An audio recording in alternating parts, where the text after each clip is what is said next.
Fièvre, maux de tête, rougeur cutanée, ces symptômes qui ressemblent à ceux de la grippe sont caractéristiques de la maladie de Lyme, une maladie infectieuse transmise par la tique du chevreuil et déjà bien implantée aux États-Unis.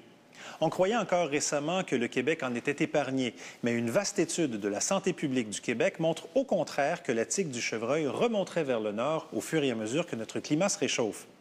Pour en avoir le cœur net, une équipe de scientifiques a mis sur pied un programme de dépistage de la tique du chevreuil dans les forêts de feuillus du sud du Québec. Notre équipe les a suivis sur le terrain.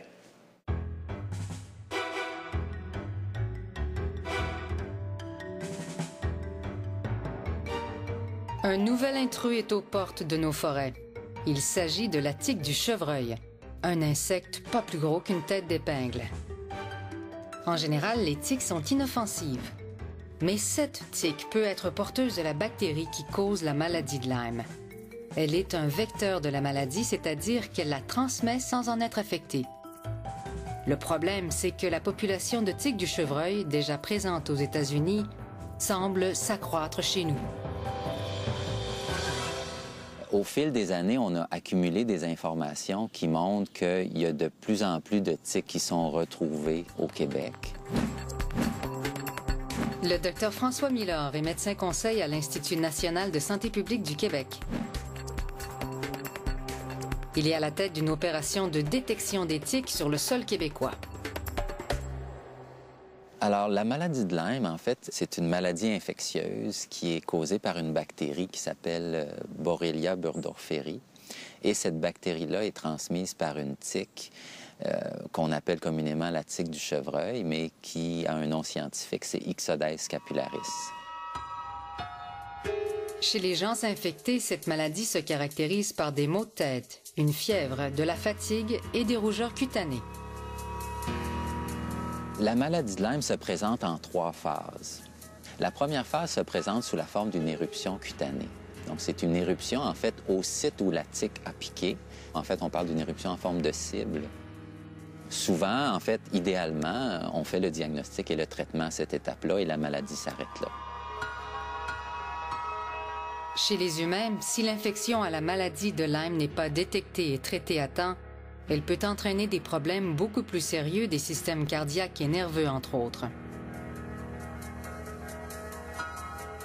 Jusqu'à récemment, on constatait que les tiques du chevreuil ne survivaient pas au climat québécois. Mais ce n'est plus le cas. Cette tique serait en train d'élire domicile dans le sud du Québec.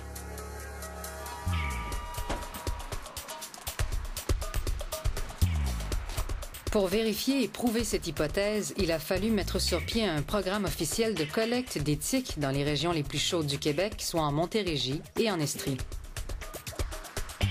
Une vaste étude sur le terrain est donc en cours depuis 2007.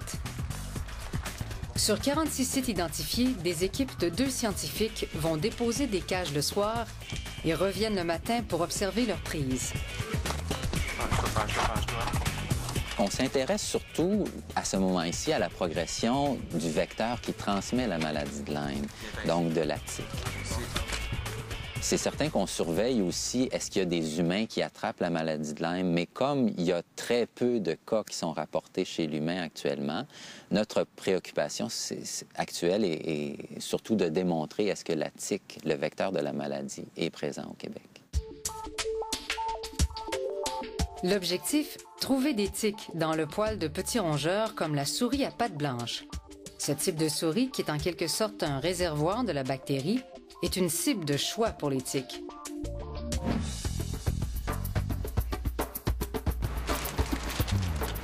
La première année de collecte a permis de capturer 700 tiques, dont la moitié sont des tiques du chevreuil.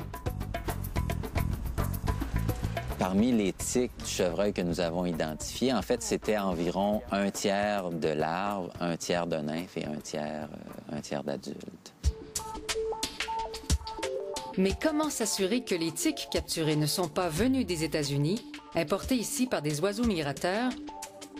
Pour prouver que la tique du chevreuil est réellement en train de s'implanter au Québec, il faut l'observer dans ses 3 stades de développement, larves, nymphes et adultes.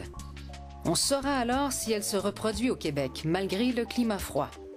Pour en avoir le cœur net, il faut faire cette observation pendant 2 années consécutives. En 2008, l'étude de terrain a permis d'observer, comme en 2007, les 3 stades de vie de la tique. C'est la preuve qu'elle n'est pas que passagère ici.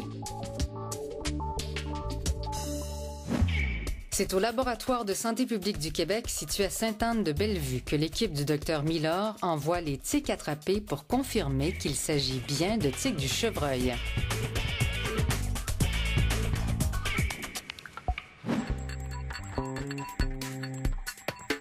Louise Trudel est microbiologiste. C'est elle qui analyse les tiques, ainsi que bien d'autres insectes et parasites sous la loupe de son microscope.